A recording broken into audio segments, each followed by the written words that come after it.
Okay, good afternoon, everybody. Welcome to our webinar, where we will be talking about our online MSc in One Health and Infectious Disease. So during this session, we will talk about the University of Glasgow just a little bit. We'll also be talking about One Health research that is happening at the university. Then we'll be talking about our program and a little bit about the online learning environment. And as far as I know, all attendees are on mute, but you have the chat function that you can use to put in questions that we can then answer at the end of the presentation. So yeah, let's get started. So let me first introduce who is here today. So you have myself, my name is Christina Naula. I'm the program coordinator for the MSc in One Health and Infectious Disease. So I'm a parasitologist by training, and my focus is really on neglected tropical diseases. So I lead the MSc in One Health and Infectious Disease, but I'm also the academic lead for a different program, the Diploma in Tropical Medicine and Hygiene. And when I was doing research, I was mainly working on two tropical neglected diseases, leishmaniasis and trypanosomiasis, both of which have a very big One Health relevance, as you would find out if you were deciding to join our program. And another thing that I do, if you are interested in parasites like I am also co-hosting a podcast that is called This Week in Parasitism. Okay, I'll pass on to Mark so that he can introduce himself. Hello, I'm Professor Mark Roberts. I'm the Programme Director for the One Health Infectious Diseases Programme. I'm a Professor of Molecular Bacteriology. I've worked on lots of bacterial pathogens, but my most recent work concerned mainly Salmonella, but also some work on a novel pathogen that's able to kill pathogenic nematodes, and a lot of work on trying to look at novel ways of looking at new antibiotics and also novel vaccines for a long while. And I'm kind of based in the vet school, but we're in part of a bigger school now. So yeah. Okay, so just a couple of words. I'm just one slide really about our university, because I think it's important that you know a little bit the context of where the program sits, although you probably will not visiting Glasgow very often. I think it's good to know a little bit. So our university is very old, was established in 1451. So really, really ancient. And we are really one of the top universities worldwide. So I think if you choose to come and study with us, I think you will have a very good learning experience. So our university is a member of the Russell Group University, which are primarily research intensive. And that is really good because we can, as educators, we can build up our learning and teaching on really excellent research that is going on within the university. So we've got quite many illustrious alumni of this university. So there's 8 Nobel laureates that are connected. I think I'll just give you maybe one example. So that was Sir James Black, who won a Nobel Prize in Medicine. Let me think about another one. Just more recently, David Macmillan, he was awarded a Nobel Prize in Chemistry. So, you know, you'll be in good hands. There's excellent research and there's excellent educators here at the University of Glasgow. Okay, so let's now kind of start thinking a little bit about One Health. And before I tell you a little bit about the programme, I just kind of want to remind us what One Health means, so that you can kind of better understand the broad subject areas that we cover in our programme. There's really loads and loads of different definitions for One Health, and you can Google that at your leisure. You can see, you know, what definitions of One Health speak to you, maybe what definitions that you do not quite agree with. And I can maybe broaden your view a little bit, because One Health is not just one thing, it's many things. But I kind of copied here the first two paragraphs from the One Health, from the WHO One Health webpage. So it is an integrated, unifying approach that aims to sustainably balance and optimize the health of people, animals, and ecosystems. And it recognizes that the health of humans, domestic and wild animals, plants, and the wider environment are closely linked and are interdependent of each other. And I quite like that, because quite often in the One Health definitions, we don't really separate between domestic and wild animals. And actually, we've had a previous student who has done a really interesting dissertation study on the definition of wildlife in the One Health context. So I think that's one reason why I have chosen this particular definition. But actually, on our programme, so the first few weeks, we will be spending quite some time reflecting on definitions of One Health and what it means to different people and different groups and organisations, and to yourself as well. So I think you'd probably quite enjoy that. So just kind of want to put this in a slightly broader background. So really the COVID-19 pandemic, which gladly I think we have seen the end of it now, really highlighted the threat of the global threat of infectious disease. But, you know, we mustn't forget there's other infections that are also circulating globally, like, for example, avian influenza and African swine fever, and that's just the big ones. And then other global crises that amplify this threat are really increasing antimicrobial resistance and also climate change. And I think all these kind of together, they will, or it's projected that these will increase or at least contribute to the emergence and the incidence and the difficulty treating infectious diseases. And then another thing that really, I think, contributes really very importantly to emergence of infectious disease and also spreading of infectious disease is really the global mobility of both people and also animals and livestock in particular. So I just picked up a couple of headlines just from the recent news. So these are all really from this year. So you can see the age of extinction here. The pigs have disappeared, and that's in the context of African swine fever. And really, actually, you know, large populations of wild swine on Polynesian islands are really threatened by extinctions because of this virus. Obviously, another headline that I saw when I was kind of looking for examples to show you was that just recently, hundreds of thousands of pigs had to be slaughtered in Italy because there has been a major outbreak of African swine fever. And actually, at the moment, I just looked it up this morning, there's probably about 463 current outbreaks in Europe alone of African swine fever, and that's in livestock, so in pig farming context, but also in wild boar. So, you know, a big issue. And then you probably have read the recent news in the headlines that there has been avian influenza in the Americas, in cow herds. But I'm showing you here actually something that is maybe also important, that actually they have to, you know, the impact of avian influenza can really have a major impact on production animals. So the example that I'm showing you here on the left is a big egg facility. They have to stop production of eggs, and essentially all the animals have to be killed.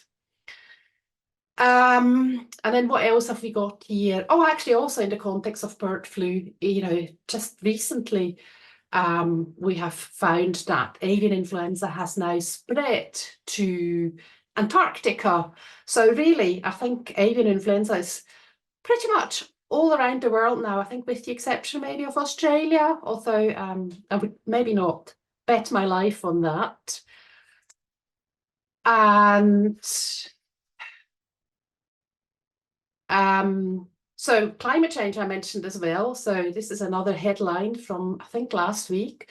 So we have now almost a year worth of monthly heat records that have been really affecting populations worldwide. So we have extreme weather events and fires and drought and flooding. So I think that is really quite terrifying, actually. And then my last screenshot that I have shown here is that really we need to kind of continue to fight antimicrobial resistance. And that's, that's not just in people, but that's also in animals. And actually antimicrobial resistance is a very big part of One Health. And all these examples that I've shown you here is actually, these are actually examples that we cover on our program. So with that in mind, I think we can now discuss why you might want to consider our MSc program in One Health and Infectious Disease. So one reason for this is, well, there's a really excellent teaching team, which I failed to put on the slide here, but I think you will find that we are all very enthusiastic and engaged with our teaching and learning communities. The other thing that you might find very important in choosing our program is that actually at the University of Glasgow, there is a lot of One Health research and teaching ongoing already. And in fact, one of the research beacons of the University of Glasgow is One Health. So you can Google that. If you just Google University of Glasgow One Health, you will see our program will pop up quite high up on your Google search, but then you'll also see the research that is going on at the university. And I'll give you two examples in just a minute as well. And I think as a program, we're really quite interested in kind of building up on your already existing understanding of how everything is connected. So, how public health and medicine and veterinary medicine and ecology, they really all kind of come together. And, these are disciplines that maybe on their own do really excellent research, and they have very big interventions that improve the health in these various sectors individually. But I think we really want to kind of establish the importance of these sectors working together, and we'll give you lots of examples of how that might work. So we'll be talking about disease threats and how we can prevent and control those. Because I think at the heart of One Health is really the prevention of disasters of any kind that's health related, and maybe mitigate some of the threats that arise through climate change and antimicrobial resistance. But also, I think it's really important that, you set all these questions that you try to answer in a kind of cultural context. So, because the way we think here in Glasgow may be different from how you consider various aspects of life in a different part of the world. So I think it's really important that whenever we talk about One Health interventions or research, I think it's always really important to think about the context of culture and society that this sits in. Another thing that is really important is that we actually think about the economics of One Health. So, because, all research and all studies and all interventions, they need funding. So that's a big part, and I think that's something that we also try to address. And finally, if we as a society want to make changes, maybe arising from research, and I think it's really important that we can discuss policy making and how, that research can be converted into policies that can then be applied by governments or other organizations to make changes. So that's kind of more in the terms of kind of the subject area. But also the other thing why you might want to choose our program is because studying online is really flexible. So you don't need to move or pause your career. It kind of all works well together. And I think I'm quite proud to say that we've managed over the years to support students with very different needs. Some maybe have caring responsibilities that might make it quite difficult to study, and others have very demanding professions. So I think actually we have been able over the years to make that work really well for individual students. So I think that's some of the main reasons. I don't know, Mark, can you think of any others that pop into your head?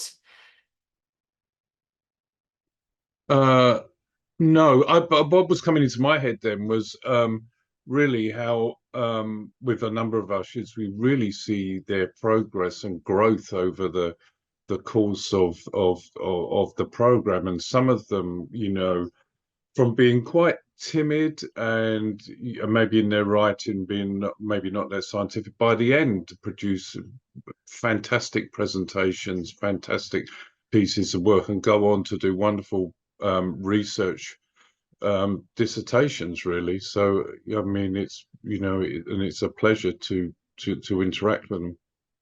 Yeah, I think that's a really important point, actually. So, you know, as a good choice of program is also your personal development.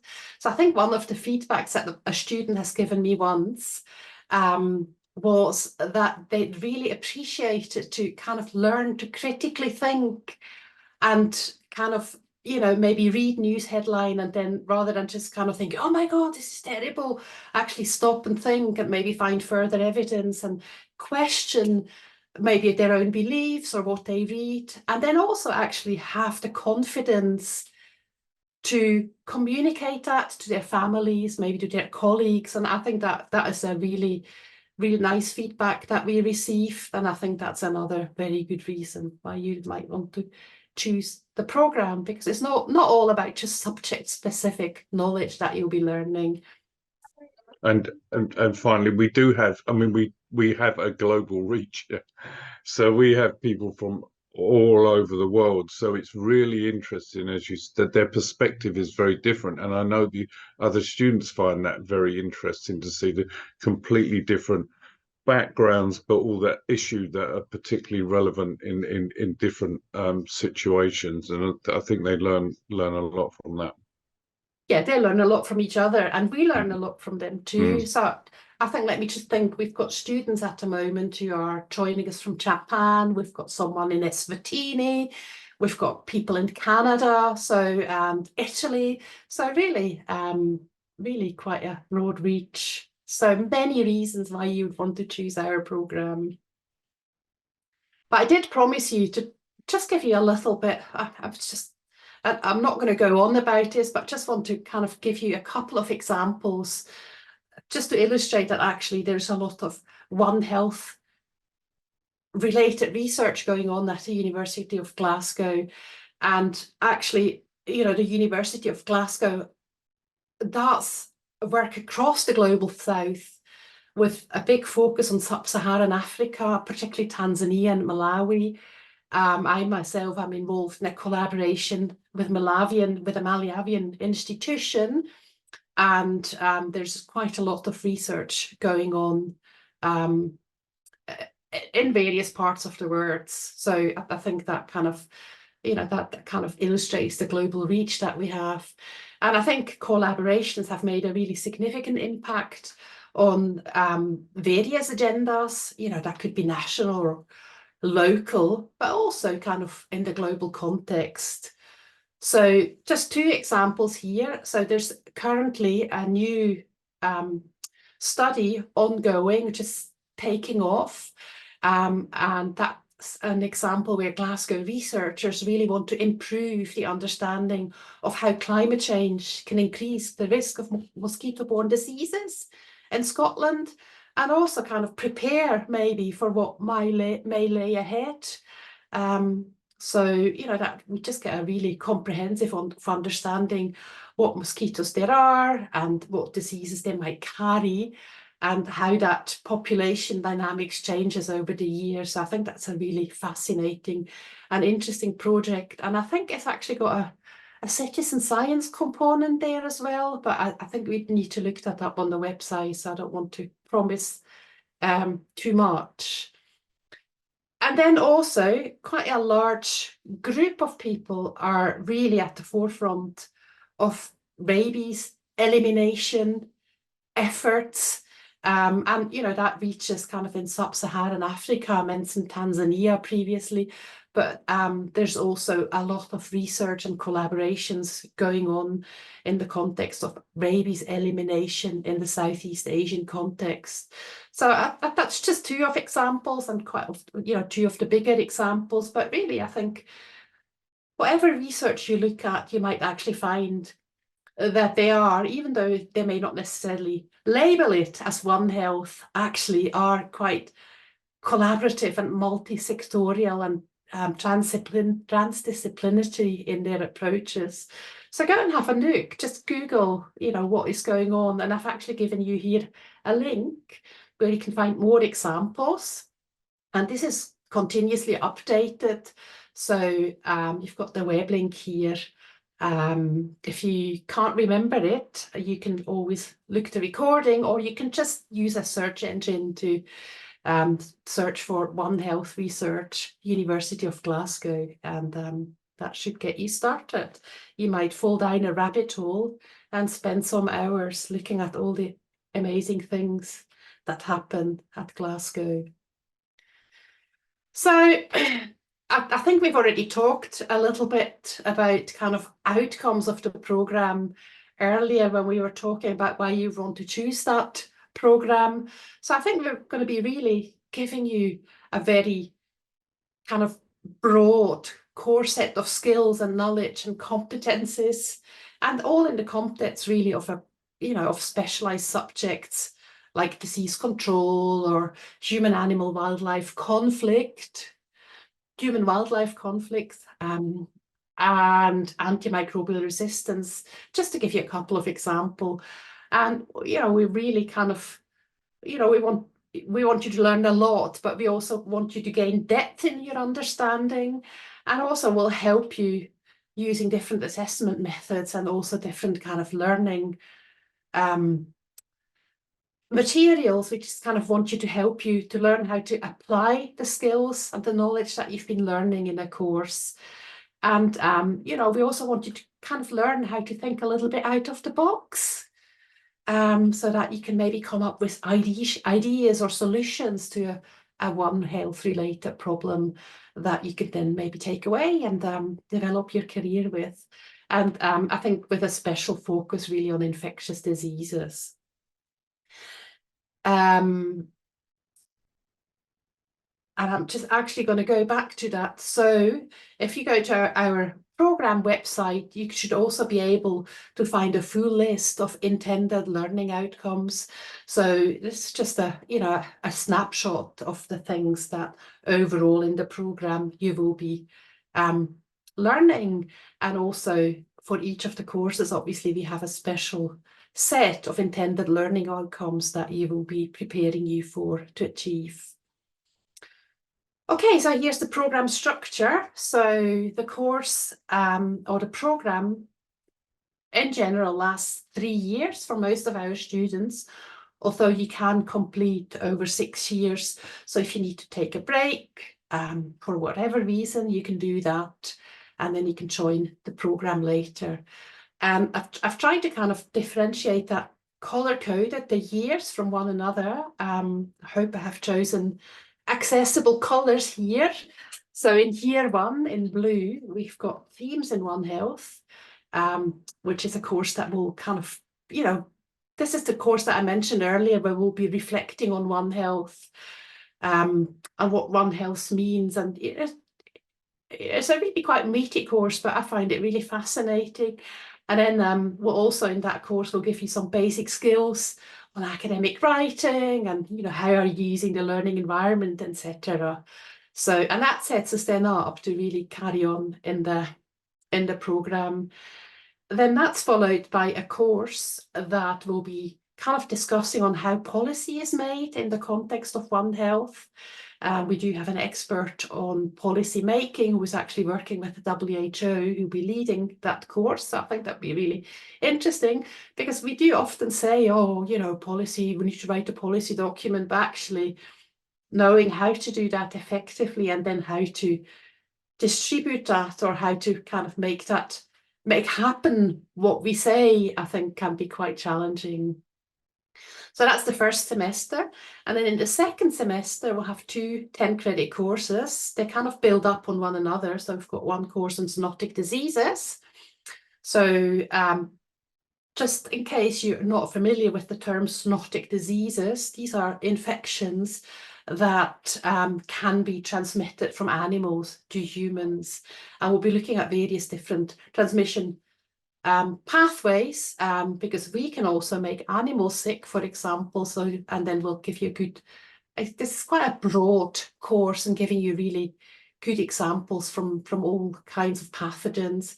And that's then followed by a course on emerging infectious diseases. So we'll be looking at emergence of, for example, the COVID-19 pandemic, but also, under what conditions do new infections emerge, or why do old infections come back? So we'll be looking at that. And then the final course in that year will be really focusing on climate change and in the context of One Health. So we'll be looking kind of the effects of climate change, for example, extreme weather events on the health of humans and animals, but we'll be also looking at, how disease transmission is infected by climate change, for example, disease vector populations, how do their habitats, or how do the populations shift across the lands? So we'll be looking at lots of things like that. And in that context, we'll be also looking at the effect of climate change on food production systems. So I think, that's a really quite broad curriculum for that first year. And I'll be a wee bit shorter for the second year, because you probably don't want to be here all afternoon. But we start off the second year with a course on antimicrobial resistance. And we're really taking quite a broad approach to that. And we deliberately call it antimicrobial resistance rather than antibiotic resistance, because we'll be covering also non-bacterial pathogens in that. And I think that will be a really super course that you'll be enjoying very much. So that's the core courses. You all have to do those if you want to finish with a master's. Then the following courses in year 2, these are all options. So we have an option here for those of you who are maybe not so familiar with doing research and how to plan a dissertation. So you could take that course. Another course that might be a bit more quantitative is Introduction to Epidemiology and Statistics. Some of you might find that fascinating. Then we have a package of courses that kind of deal with the economics of One Health. So how do we get money for One Health intervention, and what is required, and how do we choose what to fund? So this is an interesting package of courses. And then the final 2 choices that we have here is a course on human-wildlife conflict, which I think is a really important topic in One Health. And then also a kind of quite a broad course on the epidemiology, prevention and control of infectious diseases. So we'll be starting from transmission, and we're looking at pathogenesis and drug development and vaccination and vector control and water and sanitation issues. So I think it's actually quite a nice course to kind of finish your taught elements. And then finally, the dissertation. So that'll be up to you. You can tackle any subject that you find fascinating, and we will be helping you identifying a topic and kind of help you plan how you would like to approach that. That could be by research. It could also be by doing a literature review. So I think, I think that that'll be a year that you really enjoy. Okay. Okay, so we need to talk about entry requirements. So you need to have at least a 2:1 honours degree or equivalent in a somewhat relevant subject from a recognised institution. Now, we are quite open to very different undergraduate degrees. So we'll be looking at biomedical science, veterinary sciences, medicine, nursing, anthropology, maybe even economics. So I think we want to be quite open in what we can do that. And I think the 2-1, for those of you who are not in a UK-based university, I think that may be equivalent to something around between 60 and 70% if you use percentages. But if in doubt, I mean, do use the forms to contact us and we can help you out with that. And I think what's really important is that professional experience that you may bring, we will also consider that. So maybe you kind of, you maybe a little bit shy of the honours degree requirements, but that should not put you off from applying. You should get in touch, and we can actually really consider your professional experience as well, particularly if it's relevant in a One Health context. And then the other thing, and that's quite important, is that you have to have an IELTS English score of 6.5 with no less than 6 in any band. It doesn't have to be IELTS necessarily, can be an equivalent English language qualification. But I think that would be something that you would need to maybe discuss with the admissions teams, so that you can sort that out. Sorry, I'm just having a slight distraction here. I'm just going to mute myself for just 1 second.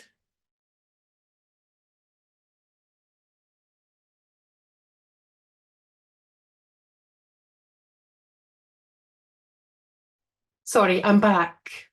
That's the troubles of working at home. Sometimes you feel slightly distracted by pets and postmen who may be coming in at very inconvenient times. But, I think it also illustrates that we are human and that we have our own lives that sometimes get a little bit in the way. Anyway, I'm back. So, career opportunities. So there's lots of things that you can do. So you could consider a PhD if you wanted to. For example, you could maybe pick up your interest in AMR or zoonotic diseases. You could work for an international organization or a local agency. For example, we have a student who is working or has moved on, so has used the MSc in One Health as a stepping stone to find employment in the Animal and Plant Health Agency of the UK. So, that's a very good employer for anyone with a One Health context if you're UK based. You could work for NGOs. I suppose that would depend a little bit on your personal interests, what NGO you might be choosing. You could go and work for biotechnology and pharmaceutical companies. You could become a science writer. Science communication is a really rewarding career.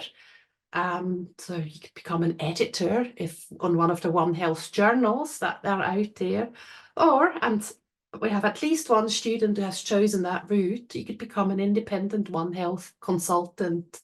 So freelancing essentially. So there's lots of opportunities that you could consider. And I suppose what you'd want to do is maybe something that you could discuss with your advisor of studies at the beginning of your program, and then we can help you make the choices that will bring you closest to achieving your goals professionally. So of course you can also undertake our master's program just for the sake of learning, if you like that. That might be something that I would do if I had infinite resources and time. So yeah, you become a lecturer at the University of Glasgow. We've all come from somewhere, so that would be another very concrete example of what you could do. And then some of you may not be very familiar with kind of online learning, maybe your first experience. So I think we'll really kind of make it quite easy for you. So the virtual learning environment that we use is relatively intuitive to use, and we'll make sure that across the courses, the layout will be the same. So, whenever you start a new course, you don't have to begin from scratch. So it's really quite synchronized and kind of, I think synchronized is not the right word. I'm looking for the right word here. I can't think of it, but yeah, yeah, maybe it'll come to me. And actually, I think it's really important. Our delivery is primarily asynchronous. And that means that you really can do the learning when it suits you. You know, you may be having insomnia and you may want to do some studying, or you have, you know, you may be commuting to work and your commute is quite long. Obviously, hopefully not while you're driving, but when you're sitting on a train, you could engage with the learning and materials there. And they're also fully accessible, so across different devices. So you can use your laptop or a desktop computer, but also your phone or a tablet. And we also obviously fully comply with the legislation on accessibility for all learners.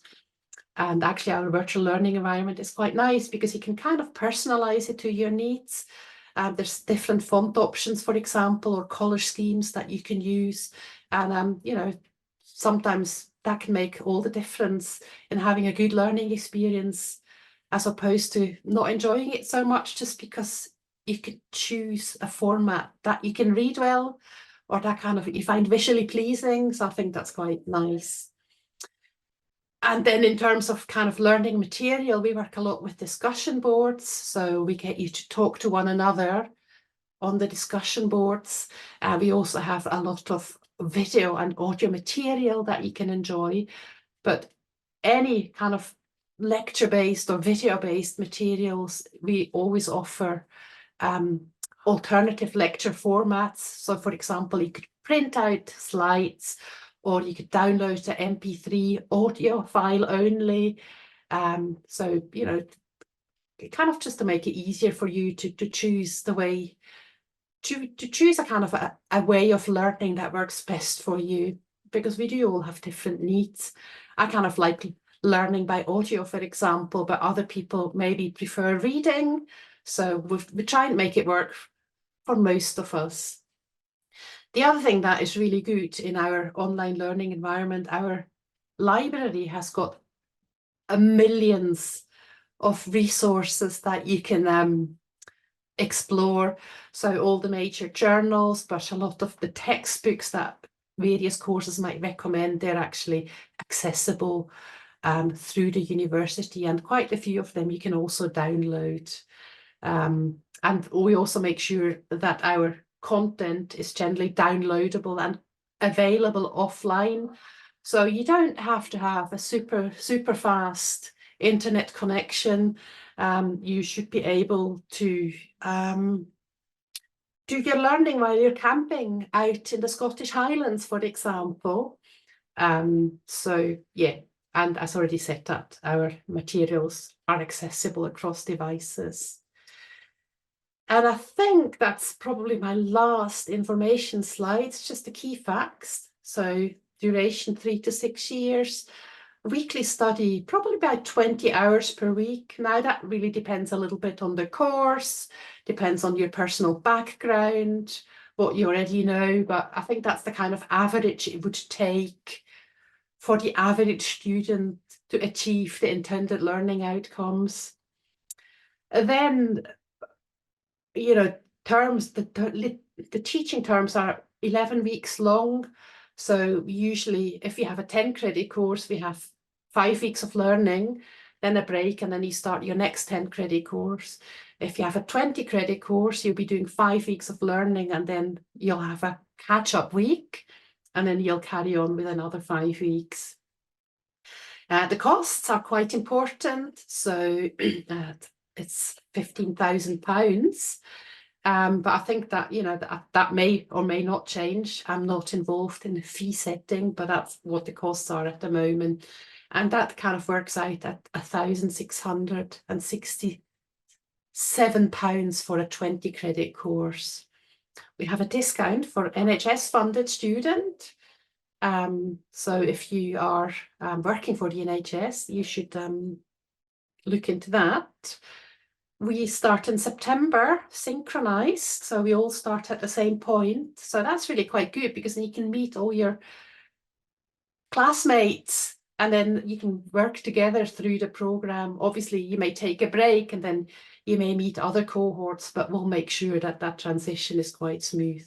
And the study mode is 100% online. So at no point will we say, oh, actually, you're going to have to come to Glasgow to do this or that. And I think the only time that we think you might want to come to Glasgow is maybe for your graduation ceremony, if you would like to, and if you are able to. Okay, so I think I've probably said everything that I wanted to say. So thank you for coming along and listen. And if you want to apply, you can do that anytime from now up to the day we start teaching.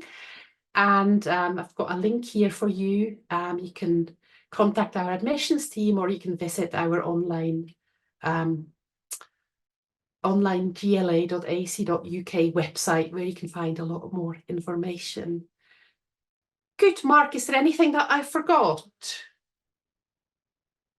No, I don't think so. I think you've been No. very, very comprehensive. No. Okay, I just hope it wasn't too much, but I suppose you can go back to the recording and you can pause and think, because I can get carried away because I'm quite enthusiastic about what I do. So good. Shall we open for questions? Yeah, so we have a couple of student questions that I'm going to ask you guys, so that we can have the answers straight from you guys, and they are recorded so everybody can access them at a later date.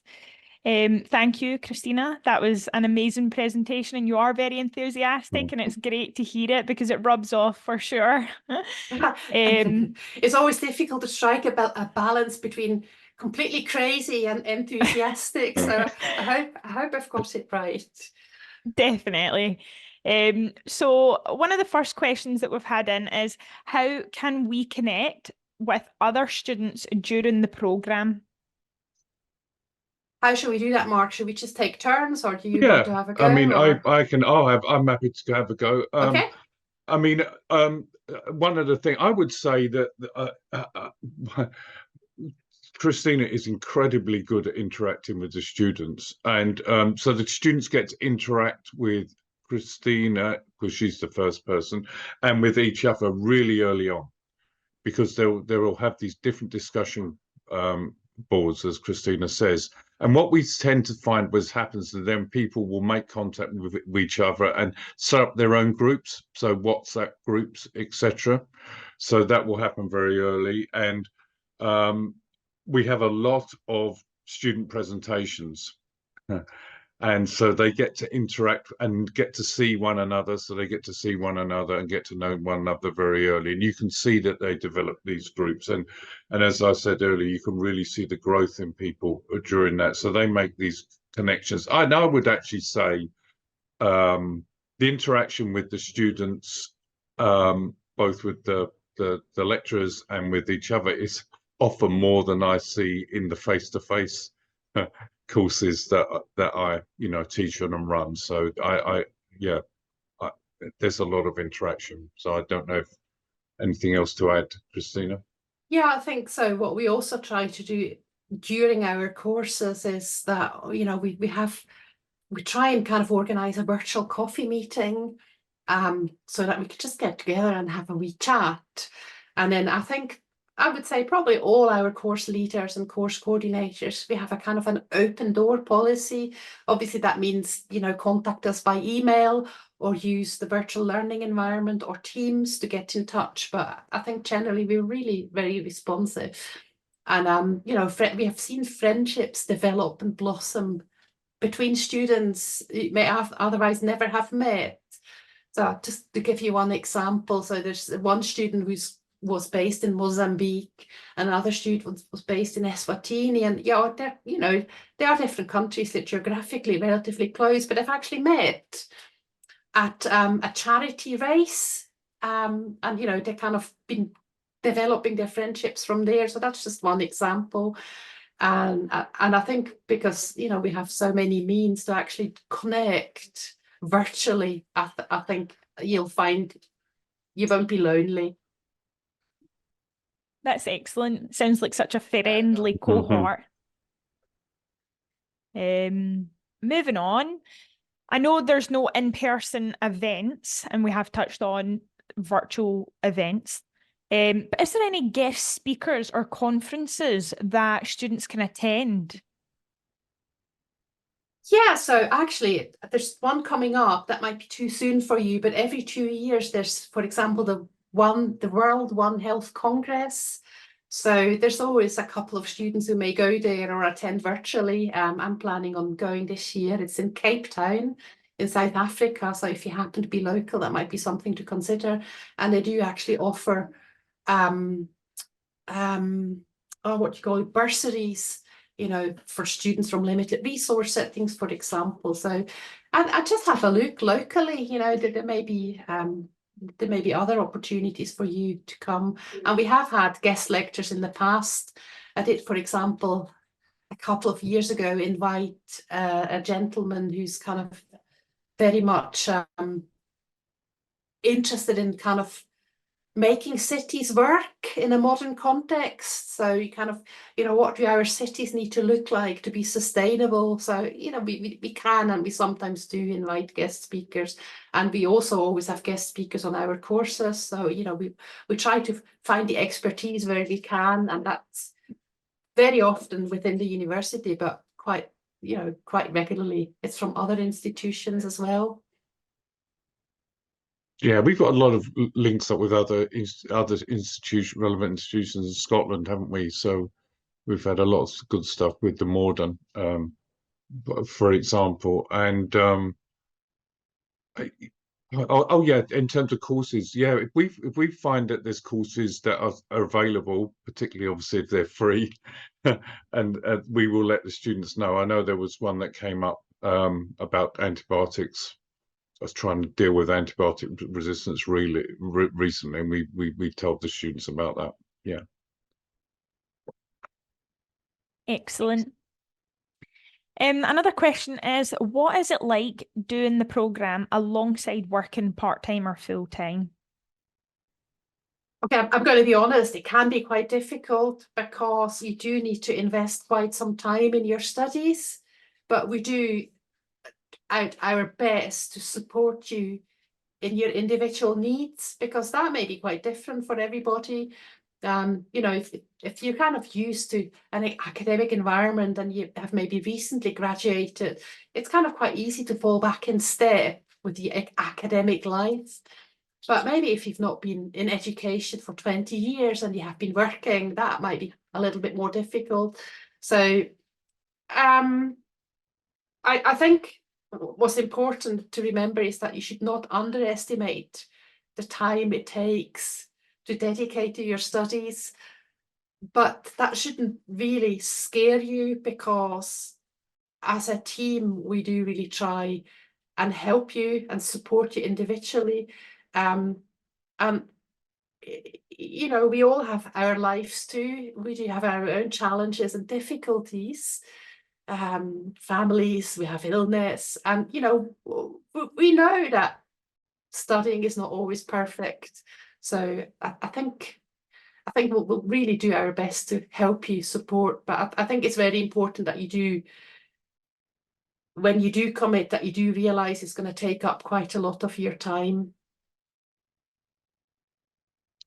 Yeah, and I would say we're very understanding of people at times, for for deadlines and things. Sometimes people have got genuine reasons, and we're very understanding of that, and we try and accommodate that. And if people need to take a break, again, they can take a break, and we fully understand, facilitate that as much as possible. I would also say, though, people get a lot better as they learn and get through the course. Preparing presentations, reading to prepare an essay or something. Obviously you learn and you get better and more efficient at doing that. So for people particularly as maybe haven't done it for a while, the startup can be hard, but I think they get into it and it gets a lot easier as the courses and the years go by. Yeah, that makes sense, doesn't it? Yeah. And it's Time true. management skills that you learn along the way. Yeah. And as you can see, I just had someone coming in and disturbing me. So, we are really understanding, and we are trying to help you. And I think another thing that actually is quite important maybe to mention here is that we don't have any high stake assessments. So, you don't have a single assessment for a course, and you'd have to put all your eggs in that one basket. So we really kind of try and make sure that there are different assessments and at different times, so that, if you are having a difficult time and you maybe don't do as well as you would have expected, it's not going to be the end of your studies. So I think that's maybe also quite important. That sort of leads into the next question that I was going to ask. So how far along do you get once you get your assessment, how long do you get for the deadline? Is it a certain amount of time, weeks, that you get to complete that assessment? So that varies from course to course. I can speak to my courses, and maybe Mark can speak to the courses that he runs. So all the assessment information that you need for any course on my course, and I think all courses is available from the beginning of the course. And we usually also kind of send you a message explaining what the assessments are and kind of when they are due. So a typical 20 credit course of mine, I would usually have a written assessment, and that's often due after about 7 weeks. And we kind of build up to that. So we maybe have online discussions that kind of lead up to you choosing an appropriate topic. Some of the assessments are actually online discussions that are maybe open for 2 weeks. So, you can take your time and think about it. And, there's not that one single deadline.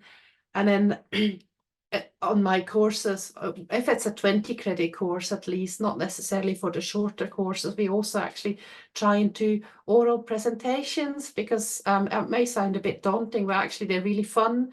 And students enjoy them and we enjoy them. And it's generally, I wouldn't say it's a party atmosphere when we do those presentations, but it's definitely very fun. And, we learn a lot from that.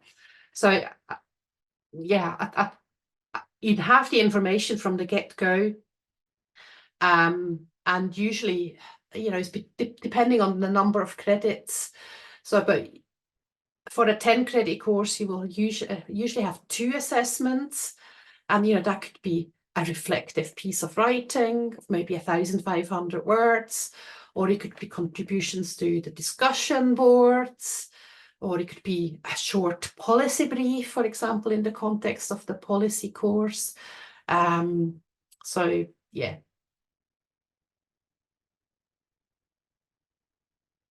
Excellent. Yeah, I don't know if Mark. sorry, I was just saying, I was just saying, confirm that. So all the courses I know about, pretty much all the information is there right from the start. And so, for a 20 credit course that I'm involved in, it's very similar to what Christina said. You'll have it all there. You'll maybe be expected to produce, say, an essay for around week 8, say, but you'll know what you need, but everything that's expected, what the type of subjects you can pick, but you might obviously want to wait a few weeks into the course so you've got some background information, then you will pick something yourself, and then so you can start it right away. And then there's the final thing is often the oral presentation, and as I say, you've got all the knowledge of the course behind you then. But everything's there from the start, and the dates are usually there from the start. And again, sometimes with a bit of flexibility. If it turns out for the majority of students that particular date is inconvenient for some reason that we maybe didn't consider, then we've changed dates and things before. And actually something that Mark has alluded to, he mentioned that you could choose your topics, and actually we do try that on as many courses that we can to give you a bit of autonomy in choosing a subject that suits you. For example, in zoonotic diseases course, we have a case study where we want you to pick, your favorite zoonosis. So that could be a salmonella infection, or if you're a parasitologist like me, you might want to look at African sleeping sickness. But, we give you the framework of what kind of would be important, but then you get a lot of kind of autonomy in choosing your topics. And I think that is really useful in helping you prepare for the dissertation as well, but also kind of, I think it also helps you generally with decision making, because at some point you have to say, well, I'm just going to go with that and see where it leads me. So yeah. That's excellent. Thank you so much. That's all we have time for today, unfortunately. Thank you so much for all of your time, for those who have been here talking, Mark and Christina. It is very much appreciated. The session will be recorded and it will be uploaded onto our web pages and also emailed out to those who have registered for the event. So it will be easily accessible afterwards. And we have also email addresses and everything on our web pages again. So if you need to get in contact with anybody, you can do so. But that's all for now. And thank you so much again. Yes, thank you for coming along. And I hope I see some of the faces here today on the call on our program. Yeah. I think you have contact details for, I think, at least Mark and I, but also our generic MBLS. What is the email address? It'll be on the web page. So yeah, please do get in touch. And I recognize at least one name here on the call who has already emailed. So please do that. I'll certainly try and answer all the questions that you have, and I'm sure Mark will do too. Yeah, sure. Yeah, will do. Okay, so thank you for coming along and enjoy the rest of your day. Yeah, thank you. Bye-bye. Thank you. Bye.